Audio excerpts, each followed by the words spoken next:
Halo, selamat pagi anak-anak. Apa kabar hari ini? Semoga sehat semuanya ya. Hari ini kita lanjut belajar tema 1 hidup rukun. Kita masuk di subtema 4 hidup rukun di masyarakat. Nah, waktu hari Rabu kita sudah belajar pembelajaran 1. Hari ini kita masuk pada pembelajaran 2. Nah, coba kalian perhatikan gambarnya. Nah, di sini ada gambar tentang bergotong royong. Nah, bergotong royong itu merupakan contoh hidup rukun di mana? Jadi, bergotong royong merupakan contoh hidup rukun dalam masyarakat. Kita bergotong royong supaya lingkungan hidup kita sehat, bersih, agar kita juga dapat menghirup udara yang segar. Nah, hari ini kita masuk pada pembelajaran yang kedua. Nah, yang pertama yaitu mengidentifikasi kalimat penolakan dalam percakapan. Kemudian, yang kedua, menyebutkan pengamalan sila pertama dan kedua Pancasila di masyarakat. Jadi, yang pertama mengidentifikasi kalimat penolakan dalam percakapan.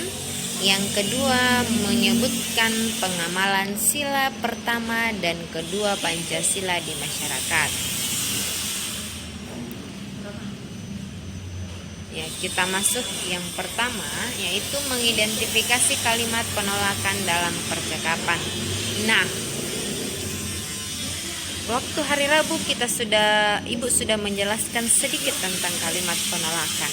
Masih ingatkah kalian tentang kalimat penolakan? Jadi, kalimat penolakan adalah kalimat yang ditandai dengan kata maaf atau tidak. Jadi, kalimat penolakan yaitu kalimat yang ditandai dengan kata maaf atau tidak. Kata maaf dan tidak. Nah, mari kita lihat contohnya ya. Mari kita lihat pada percakapan Pak RT, Pak Rudi, dan Pak Tony. Nah, kita lihat di situ ya percakapannya. Yang pertama, Pak RT. Pak Rudi dan Pak Tony, hari Minggu akan diadakan kerja bakti. Apakah Pak Rudi dan Pak Tony dapat hadir? Kemudian Pak Rudi menjawab, "Iya Pak RT, saya dapat mengikuti kerja bakti."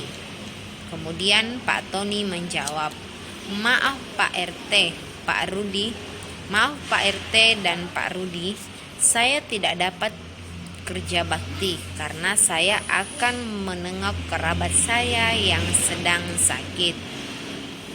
Kemudian yang sedang sakit di luar kota. Kemudian Pak RT menjawab, "Tidak apa-apa Pak Tony, akan tetapi jika ada kerja bakti lagi, Pak Tony dapat hadir."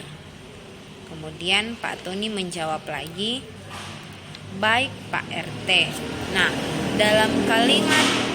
dalam percakapan antara Pak Rudi dan Pak Tony serta Pak RT ini, manakah yang merupakan kalimat penolakan? Nah, seperti yang sudah dijelaskan tadi bahwa kalimat penolakan adalah kalimat yang ditandai dengan kata maaf atau tidak.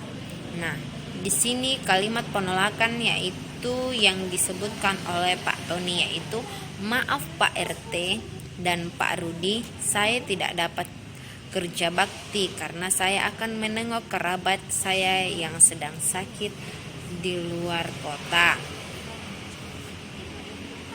Jadi di situ Pak Tony tidak dapat mengikuti kerja bakti karena akan menengok kerabatnya yang sedang sakit di luar kota. Jadi kalimat penolakan dalam percakapan tersebut adalah kalimat penolakan yang diucapkan oleh Pak Tony. Nah, sekarang kita lanjut ke materi berikutnya. yaitu contoh pengamalan sila di masyarakat. Yang pertama yaitu sila pertama. Nah, masih ingatkah kalian bunyi sila pertama Pancasila? Bunyi sila Pancasila yang pertama yaitu ketuhanan yang Maha Esa. Nah, contoh pengamalan sila pertama dalam masyarakat yaitu melaksanakan ibadah sesuai agama masing-masing. Nah, jadi dalam kehidupan kita bermasyarakat, setiap warga negara Indonesia itu memiliki hak untuk beragama. Nah, kita juga harus melaksanakan ibadah sesuai agama kita masing-masing. Nah, contohnya yang beragama Katolik beribadah di gereja Katolik dan Kristen beribadah di gereja setiap hari Minggu. Kemudian Islam beribadah di masjid dan sebagainya. Nah, contoh pengamalan sila kedua di masyarakat yaitu, nah, masih ingat sebelum kita masuk ke contohnya, masih ingatkah kalian bunyi sila kedua?